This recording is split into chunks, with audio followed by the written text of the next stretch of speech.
13 sundalo pa ang nalagas sa pwersa ng militar na nakikipagbakbakan sa mga teroristang Maute sa Marawi City. At sa kabuuan, 58 na ang namatay na sundalo. Nahirapan ng tropa ng militar dahil ginagawang human shield ang mga sibilyan at nakatutok doon live si Cedric Castillo. Cedric. Yes, Pia, kahit daw napasabak na sa bakbakan, tiniyak daw ng Philippine Marines na hindi tatamaan ng bala ang mga sibilyan na di umano ay ginawang human shield ng grupong Maute. Ang malungkot na balita, Pia, may mga namatay sa hanay ng mga sundalo.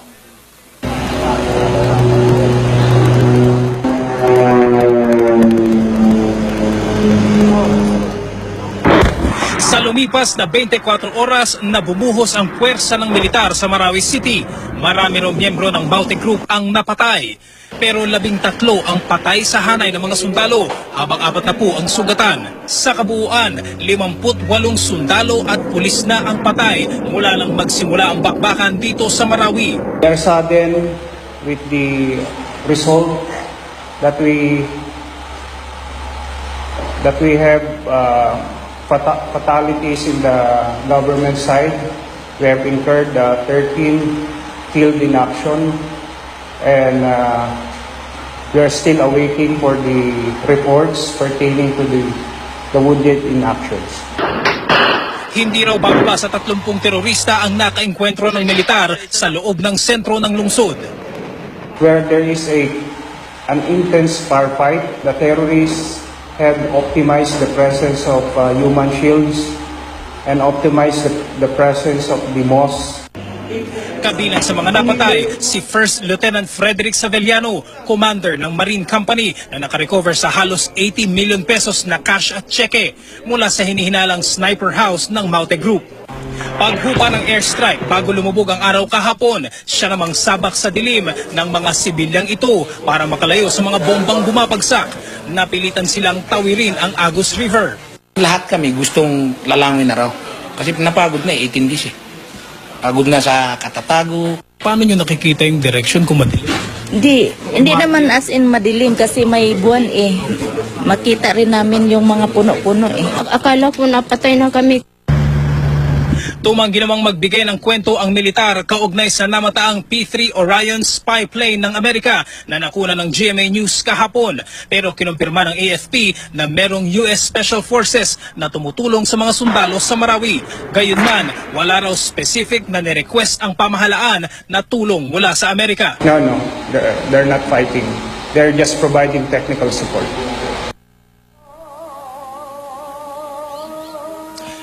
Sige, kinumpirma ng US Embassy na hiniling ng gobyerno ang tulong mula sa US Special Forces para labanan ang mga terorista. Samantala, nanawagan naman ang Human Rights Commission na itigil na ang airstrikes dahil marami na raw mga sibilyan ang nadadamay. Jiggy. Maraming salamat, Cedric Castillo. Estado sa Lanao del Sur ang ina ng Maute Brothers na leader ng pag-atake sa Marawi. Ayon sa AFP, malaking dagok sa grupong pagkakaaresto ng ina ng mga terorista dahil sa papel nito sa pagpupondo sa grupo. Nakatutok si Sandra Aguinaldo. Siya si Uminta Romato Maute alias Farhana. Ina ng Maute Brothers na namumuno ngayon sa labanan sa Marawi City laban sa puwersa ng gobyerno. Naaresto si Farhana pasado alas 2 kahapon sa Barangay Cormatan, Masyu, Lanao del Sur kasama ang 2 sugatang miyembro ng Maute at 6 na babae. Nakuha sa kanila ang M14 rifle, mga bala, improvised explosive device at cash. Pinaniniwala ang malaking dagok sa Maute Group ang pagkakaaresto kay Farhana. The parents, especially with Farhana, provides logistical, financial, and she has the links to international organizations. So basically, if you cut off the head, it will have an impact to the organization. Ayon sa PNP Joint Task Group sa ilalim ng Task Force Marawi, patakas na sana ang grupo ni Farhana ng datnan nila. Nauna rito, naaresto ang ama ng Maute Brothers sa Davao. Ayon kay Herrera, may matibay na indikasyong patay na rin ang magkapatid na Madi at Omar Maute. Pero gusto raw muna nilang makita ang katawan ng dalawa. We are still validating this report. But there are strong indications that they are killed. Those, okay. Also, in a separate incidents. Git din ni Herrera, nasa Marawi pa si Isnilon Hapilon, taliwas sa mga ulat na nakatakas na ito. Inihayag din niyang tulong-tulong na ngayon ang angkan ng Maute at may mga impormasyong pati mga babaeng kaanak ay nag-armas na rin. Sa Cagayan de Oro City, patuloy naman ang investigasyon sa dalawang pinaniniwalaang kaanak ng pamilya Maute. Pasado alas 7 kagabi nang imbitahan ng mga pulis ang dalawang mula sa isang pension house. Nakumpirmang Maute ang kanilang apelido. Iniimbestigahan kung anong koneksyon nila sa teroristang grupo. Mula sa Marawi City, Sandra Aguinaldo, nakatutok, 24 oras. Kahit matindi ang putukan at pahirapan ng komunikasyon, may mga sibilyang nakakatakas mula sa bakbakan sa Marawi. May paraan din yung mga sundalo para maghatid ng mensahe sa kanilang mga kabaro. Tinutukan niya ni Rafi Tima. So far, so good. Yan ang nakasulat sa harap ng armored personal carrier na ito na tila ginawa ng message board ng mga sundalo. Ang ibang APC, pininturahan din ang iba't ibang mensahe. Sa barangay kung saan unang nagbakbakan ng grupong Maute at militar, pilit ibinabalik ng ilang residente ang normal na buhay. 3 kilometro lang ang layo ng lugar na ito sa sentro ng bakbakan. Ang mga kabataang ito, sinamantala ang kawalan ng sasakyan sa kalsada para maglaro ng basketball. Ang dalawang magkatabing tindahang ito, nagbukas na kahit tuloy ang putukan. Ito lang daw ang tanging grocery na bukas sa buong syudad. Ang katabing tindahan ng isda at manok, piniling magbukas para sa mga Muslim na nagfa-fasting ngayong Ramadan. Kawawa naman yung mga tao na bumibili sila ng isda. Wala makain. Oo. Tila sanay ng araw ang ilang residente sa naririnig ng mga pagsabog. Pero ayon sa mga otoridad, delikado pa rin kahit nasa mga lugar na idineklarang cleared ng militar. Lalo't umaabot ang bala sa bahagi ng Marawi na kontrolado na ng gobyerno, tulad ng maririnig sa videong ito. Kahit matindi ang putukan, may paisa-isa pa ring sibilyan ang nakakalabas na mula sa bakbakan. Ang isang ito hysterical ng ma-rescue kanina, kasama ng kanyang dalawang kapatid. Ayon sa doktor na tumingin sa kanya, pinatindi ng bakbakan ng kanyang sakit sa pag-iisip. Ilang araw na raw silang walang makain dahil naipit ang bahay nila sa putukan. Sa Iligan City, isinugod ang mga napasabak sa matinding bakbakan kahapon. Sa 16 na sundalong isinugod sa Adventist Medical Center, 2 ang kritikal. Mga tama sa ulo, paa at binti ang tinamo ng mga sundalo na napalaban sa Bangolo Bridge. Sa Iligan din dinala ang 12 nasawi sa matinding bakbakan kahapon. 11 mula sa Marines, 1 naman mula sa Philippine Army. Sa rami ng mga nasawi, nagkulang sa metal casket ang punerarya.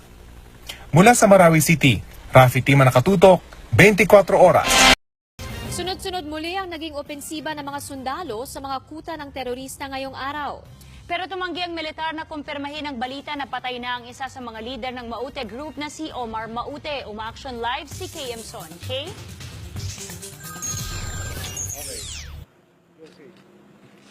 Yes, Marga at Leah, sumiklab nga ulit ang buong maghapong bakbakan sa Marawi City sa pagitan nga iyan ng militar at ng mga teroristang grupo.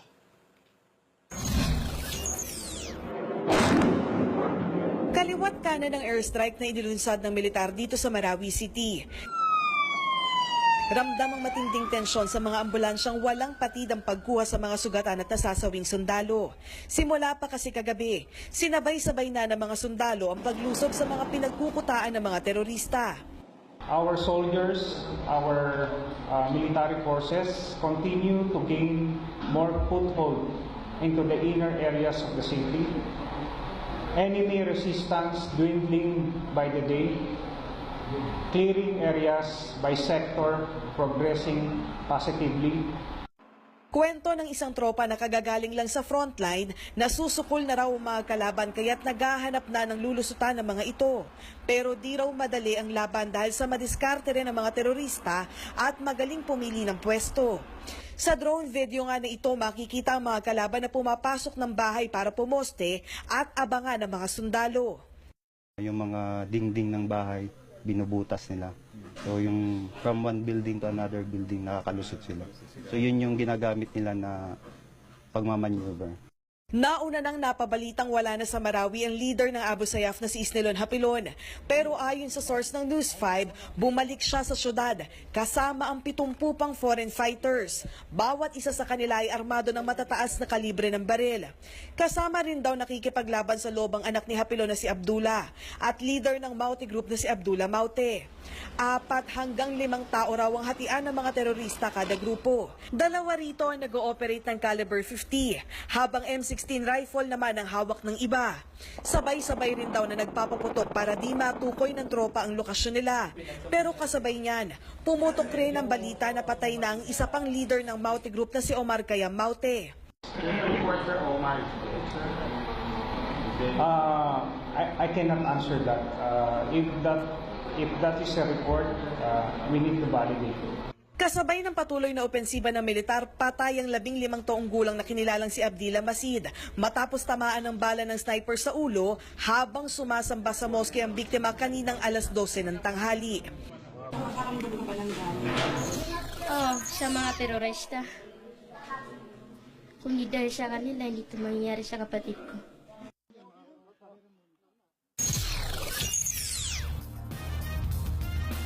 Margalia, target nga ng Armed Forces of the Philippines sa tuloy ang tuldukan itong krisis dito sa Marawi sa darating na Lunes o Independence Day. So isa yan doon sa titignan natin kung kaya nga ba talaga ng AFP na makuha itong panibagong deadline na kanilang ibinigay. Margalia. Maraming salamat, K. Imson.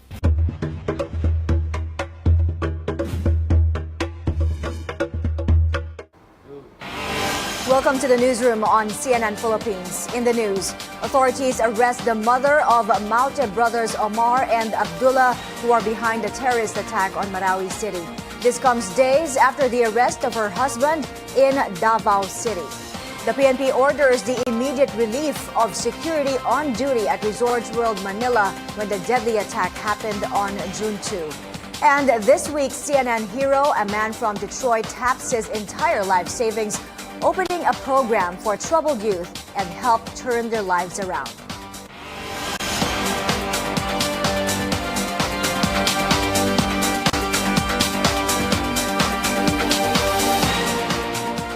Good evening, I'm Maya Rodriguez.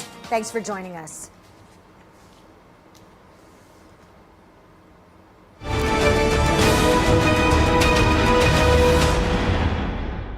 We start with the latest on the Maute Group. Authorities arrest the mother of Omar and Abdullah Maute, who are behind the terrorist attack on Marawi City. Our senior correspondent, David Santos, is in Marawi to give us the details. David, what does this arrest mean for the terror group? Well, another big blow to the Maute Group, which is holding out against an intense government offensive in Marawi for almost 3 weeks now. That's how authorities are seeing the arrest on Friday night of one of the brains behind the terror group. Ominta Romato Maute, alias Farhana, was arrested past 7 Friday evening in a safe house in the town of Mashu, about 35 kilometers by land travel from Marawi. She's the mother of brothers Omar and Abdullah Maute, leaders of the notorious terror group. At least 15 others were arrested along with Farhana, most of them women. Among them, her 3 daughters, identified as Hiba, Hapsa, and Hamida Maute. Government operatives also confiscated an M14 rifle, 4 rifle grenades, and 2 improvised RPG ammunition. Farhana was reportedly in Mashu town to purchase vehicles and firearms as part of their plan to get out of Lanao del Sur when members of a police unit caught up with them. The arrest of Farhana has a great involvement of the local government. So the local government helped us to locate. Farhana's arrest comes just days after the family patriarch Kayamora Maute was arrested at a checkpoint in Davao City. He was transferred to Camp Bagong Diwa in Taguig City. Historically, the parents, especially the Farhana, provides logistical, financial, and she has the links to international organizations. There were a number of attempts in the past to capture Farhana, including a raid in her home in Marawi City last year, but she evaded arrest until Friday night. And just like Kayamora Maute, we've been told Farhana was transported to Manila at dawn today on board a military plane. The Joint Task Force Marawi says it will be providing more details on the arrest of Farhana Maute in a media briefing on Sunday. Mike. David, what charges are Farhana Maute and company facing, and why was there a need to immediately transfer her to Manila?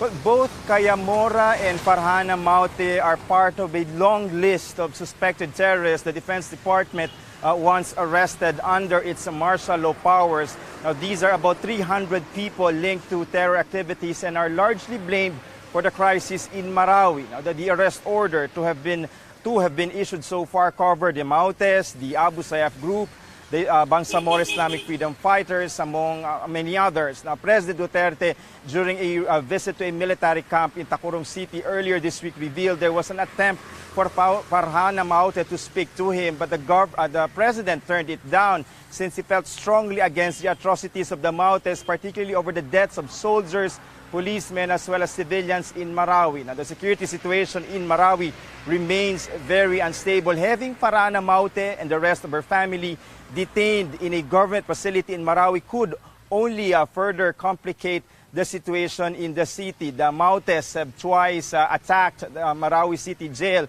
so authorities apparently saw the need to immediately transfer Farhana to a, quote, safer place, Mike. Senior correspondent David Santos reporting live from Marawi. The armed forces aims to regain the whole of Marawi City from terrorists on Independence Day. But ahead of this new timetable, the government suffers more losses in an intense operation. 13 Marines were killed yesterday, including a young lieutenant who led a team in recovering over 79 million pesos in cash and checks in Marawi. George Cahiles has that story.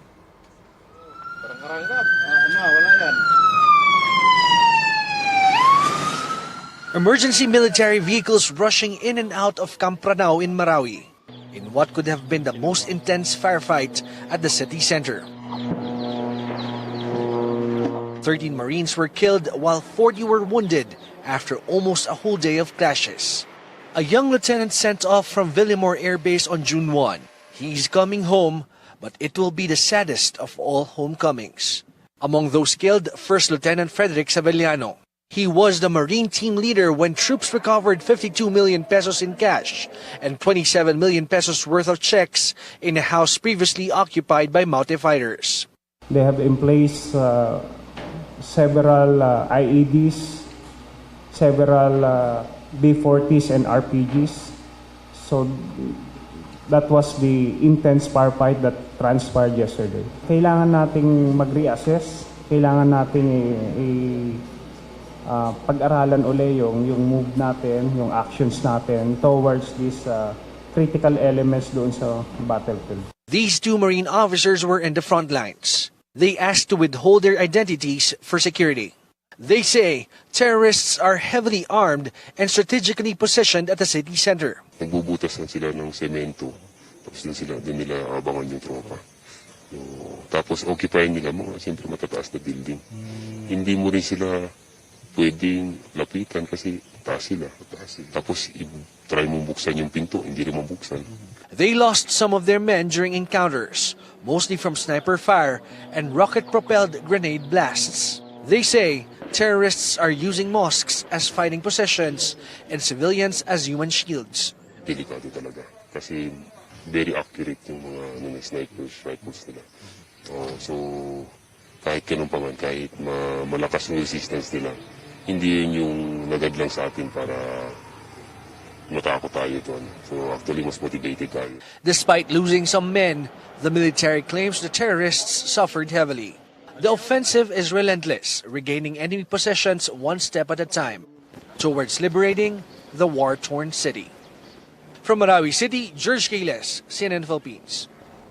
As government forces lost some men, the military is validating information. They killed brothers Omar and Madi Maute, who are leading terrorists in the Marawi siege. There are reports that Omar and Madi were killed in the operations.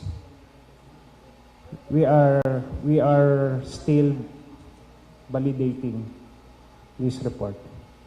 But there are strong indications that they are killed. Those, okay. Also, when exactly, sir, was in a separate incidents, separate firefight. The intense firefight between government forces and Maute fighters is forcing some Marawi residents to relocate to Manila. Some are now staying with their relatives in Quiapo. Manila Golden Mosque Administrator Haji Mali says they're checking the condition of the evacuees. Booths have also been set up for donations. Military data show nearly 48,000 families left their homes in Marawi. President Duterte says he will follow the Supreme Court's decision on petitions challenging his proclamation of martial law in Mindanao. The court received several petitions challenging the proclamation and scheduled oral arguments on June 13th to 15th. During a visit to soldiers in a camp in Sultan Kudarat, Maguindanao yesterday, the president made it clear he will abide by the decision, but also hinted of consequences in case the offensive against terrorists is called off and terrorists regain ground. At sakto ni Supreme Court. Pag sabi na sa Supreme Court na okay, hindi okay, de withdraw tayo. Sabi ko sa mga sundalo, withdraw tayo. Kasi sabi ng Supreme Court na kung magbalik yung mga ISIS doon, bahala ng Supreme Court dyan mag-appreciate. The Supreme Court received 3 petitions related to the martial law proclamation. The House Minority Bloc filed a petition questioning the basis of martial law, while 2 others are asking the court to compel Congress to convene a joint session and discuss the proclamation. Petitioners include former Senators Rene Sagisag and Wigberto Tañada and former Human Rights Chair Eta Rosales. The scourge of terror outside Marawi claims another soldier, a fallen defender during clashes with the Abu Sayyaf in Sulu, is laid to rest. Our Isabela Montano has this story.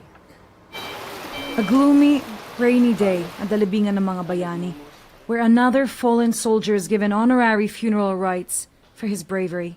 First Lieutenant Raulito Tagoon was killed on June 2nd at the hand of an Abu Sayyaf sniper in Sulu.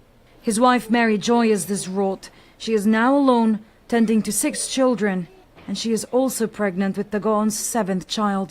Expected ko na rin na posibleng mangyari sa kanya yung ganito. Yun nga lang, malungkot kasi medyo maaga. Alam kong marami pa siyang pangarap sa mga anak ko. Tagoon was the eldest of 3 brothers, all serving in the military. His younger brother Mauricio is a Marine corporal. He was fighting in Marawi when his brother died. He recalls being disturbed at the time his brother was killed. Bago na disgrasya yung kuya ko, ma'am, hindi ako makatulog. Hindi ko alam bakit ano nangyari kaya sa akin. Sabi ko. Sabi ng kasama ko, ma'am, wala yan, matulog ka na dyan. Tapos kinabukasan, tumawag yung isang kapatid ko. Ganito, may nangyari na sa kuya natin. Martina Tagoon says it is hard to be the mother of 3 military men, always worrying about them. But on the upside, she says, they are living their dream. I'm just happy that he was able to live his life up to now in the name of his dream. He may be dead, but he died doing good for the country. Tagoon's eldest daughter watches as her father's casket is lowered underground. She holds on to his hat with big tears in her eyes. Yet another Filipino family deprived of a good father, a good son, a good husband. Isabela Montano, CNN Philippines. Still ahead, police investigating the casino tragedy at Resorts World Manila decides on the fate of the hotel security agency. And condolences pour in for the family of award-winning artist Malang Santos, who died today. Those and more stories when Newsroom Weekend returns.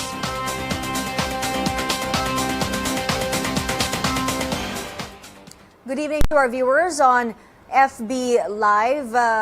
Thank you for joining us. It's hard to recover from that story of Isabela Montano, and just today a big loss for the government as they announced 13 more soldiers, 13 Marines killed in the latest operation. Yesterday's firefight in Marawi City, still in efforts to regain control of the Islamic city and hopefully raise the Philippine flag against the black flags raised by the Maute group and the ISIS flags raised by the Maute group in that city. Hopefully the military says they will regain control on Independence Day on Monday.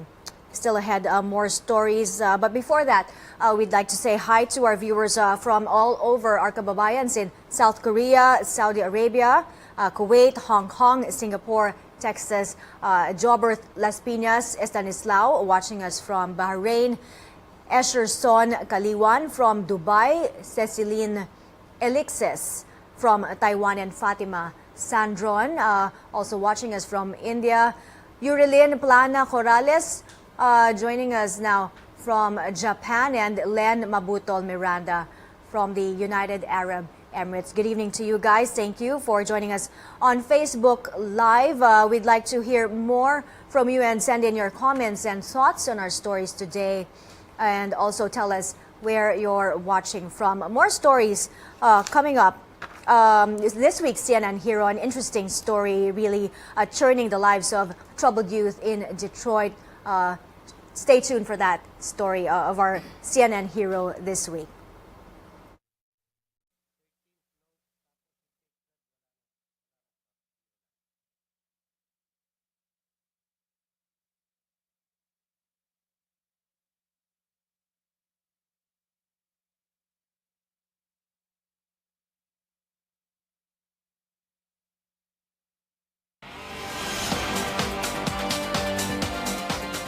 This is Newsroom Weekend on CNN Philippines. Welcome back.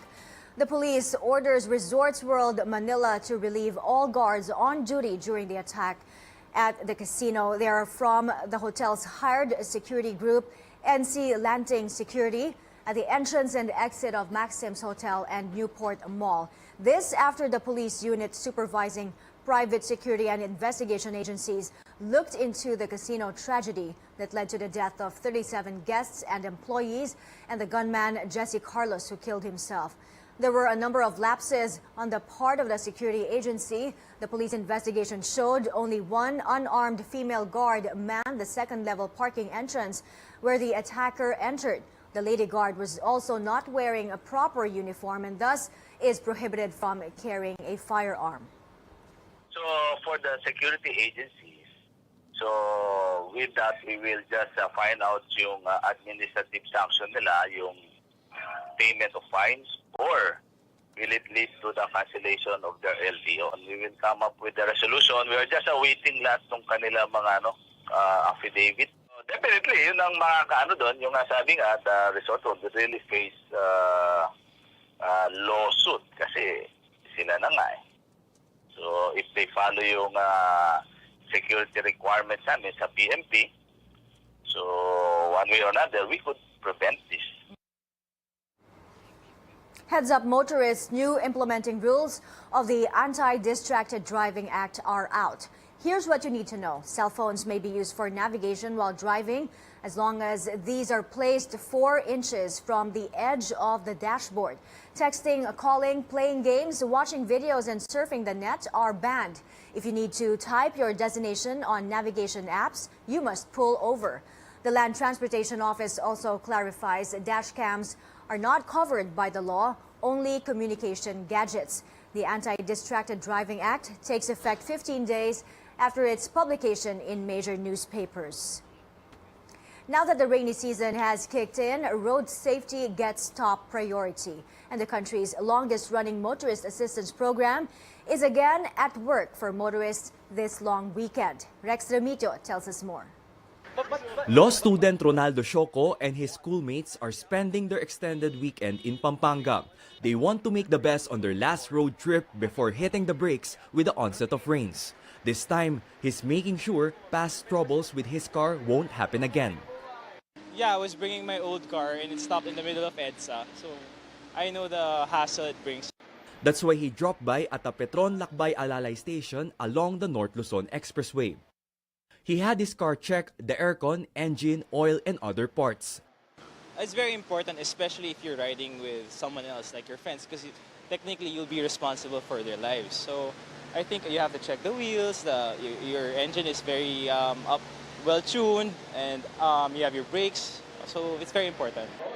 Lakbay Alalay tents also offer other activities and services. Miss Universe 2016 candidates Miss Vietnam, Kosovo, and Belize even returned to the country to serve as road safety ambassadors. I have some gifts for you. Be sure to wear your seatbelt. Because we believe na yung road safety ay concern ng lahat. Hindi lang dito sa Pilipinas, pati ng buong mundo. They also joined some motorists in experiencing the seatbelt crash simulator, played some interactive games while knowing more about responsible driving and car maintenance, and had a hard time walking straight while trying out the Fatal Vision anti-drunk driving goggles. There's also free medical assistance.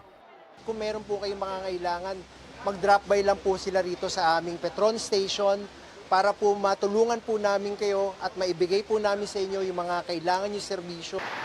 Lakbay Alalay tents are up in 18 stations on major cities nationwide. Rex Remitio, CNN, Philippines. Still ahead, Miss Universe 2015 Pia Wurtzbach teaches fellow beauty queens Pinoy street sports at its finest. And condolences pour in for the family of award-winning artist Malang Santos, who died today. Those and more stories when Newsroom Weekend returns.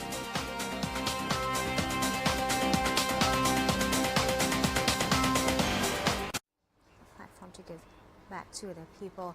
You're live on Facebook. Again, thank you for joining us tonight. Well, looking forward to that story about Pia Wurtzbach teaching her fellow beauty queens how to play piko. And what else? Tumbang Preso, I think. They try to play those street games. Looking forward to that story also coming up. The story of our CNN hero really inspiring. He, I think, he tapped his entire life savings and put up a boxing gym and essentially a youth program to help underprivileged youth and help turn their lives around. He said education is key. So let's see how his program is working in Detroit, USA. We'd like to say hi to our viewers, Lelian Cinco, watching us from Kuwait, Maria Esperanza de Soyo from the UAE, Amy Pineda from Greece, Precious Bautista Flores from Hong Kong, Serafika Florida,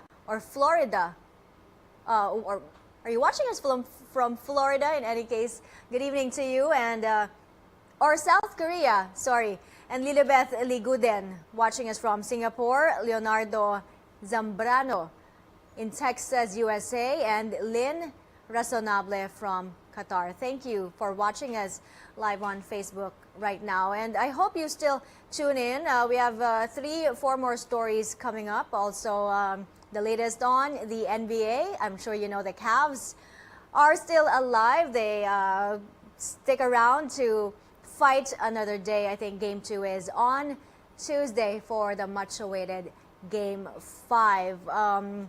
Thank you for joining us again. Send in your thoughts, your comments on our show today, and also tell us where you're watching from. We'd love to hear from you. Do also follow us on our website for more information and news updates, big stories today. I hope you tuned in. Of course, sad news. 13 Marines were killed in the latest operation against the Maute Group in Marawi City. And the AFP says they're going to have a press conference again tomorrow to give us an update on how those operations are going.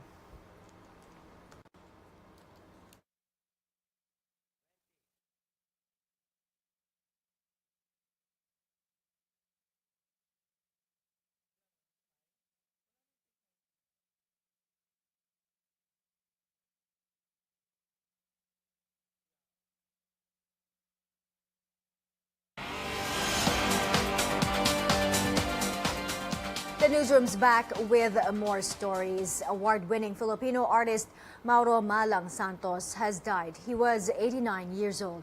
His son Soler posted a photo of him on Instagram, and netizens expressed their condolences to the family.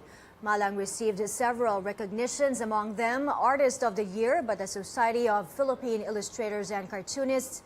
He also worked with renowned Filipino artists like Cubist illustrator Vicente Manansala to open Gallery 7, the first art gallery in Makati City. 7 Miss Universe 2016 candidates get lessons from Miss Universe 2015, Pia Wurtzbach. Not lessons on poise and beauty, but more on playing Filipino street games like Pico, Sipa, and Tumbang Preso. Children from Smoky Mountain joined them at a charity event sponsored by San Miguel Foundation as part of its 45th anniversary. Beauty queens from around the world flew to Manila to grace the foundation's awarding of 45 scholarships to children from Hope for Change, a non-government organization focused on sponsoring the education of poor students. San Miguel Foundation partnered with the Miss Universe organization to provide beauty queens a platform to give back to the people. Wurtzbach says the presence of Miss Universe contestants shows beauty queens are not just confidently beautiful, but also have a heart for helping others. I really appreciate that the girls took the time to fly back to Manila to participate in this event, and for San Miguel to spearhead all of this and make sure that it all goes smoothly. The girls were asked to if they could participate here, and they said yes right away, and I think that says a lot about where their hearts really are, and that they're really genuine. Callie Sweeney from Detroit grew up without positive role models or a good education, but he fought to turn his life around and help children in similar situations. 10 years ago, he used his life savings to open the downtown boxing gym youth program. That makes Sweeney this week's CNN hero. My house is that one right there that's still standing. That's the house I came to when I was 6 weeks old. That's where my parents dropped me off at. I always wondered where was my real family at. So I found that family that I was looking for in the streets. I've been shot at multiple times. I had a guy, he shot 26 rounds at the car. It was a reason that he didn't hit me. It was for me to be here for these kids. If you spend enough time with kids, you'll find out that they're going through the same thing that I was going through. No mentors, no positive role models. You put them in a prime position to be ready for prison or the county morgue. Catch my J. I've been there, for real. So when they hear it from me, they're like, okay, he's not sugarcoating it. Keep your hands above his. Let's go. Boxing teaches you to block out all the outside noises. Off the jab. Double that, triple it. He don't know what to do. In life, I tell guys, if you listen to all the outside noises, you'll never reach your goal. That was it. There you go. It's actually an academic program as well. Are we going for the title today? All right, cool. So what homework do you have today? Books before boxing has always been basically the motto here. Do you have your math ready? Okay, let's get started on it. We hold our kids at the same standard with counterparts in the suburbs anywhere around the world. The stuff that we're doing here is the stuff that should be given to everyone. When I first met Jordan, I didn't see the kid that everybody else saw. I don't see bad kids. I see a kid who haven't been heard yet. You get in the ring? If I haven't found Kali, I think I'll be dead or in jail. You doing like this, opening up too wide. Your timing is immaculate. You got him. Just keep working. Let's go. He's a savior. Don't hesitate. Just do it. He taught me how to be a man, basically. There you go. That's all you got to do is just do it, Jordan. Just do it. What's good, man? You all right? Throughout my life looking for that family, Ain't right. they have become my family.